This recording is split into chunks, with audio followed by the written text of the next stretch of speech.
شروع اللہ کے نام سے جو سب پر مہربان ہے۔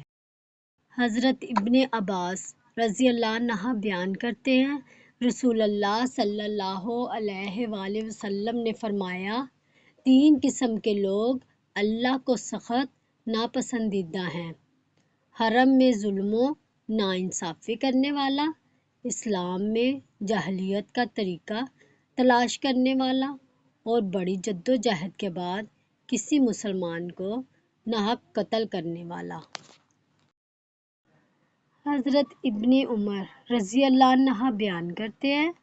رسول اللہ صلی اللہ علیہ وآلہ وسلم نے فرمایا، یہ سعد بن معاذ رضی اللہ عنہ وہ شخص ہے جس کی خاطر عرش لرز گیا، اس کے لیے آسمان کے دروازے کھول دیے گئے اور اس کی نماز جنازہ میں 70,000 فرشتوں نے شرکت کی،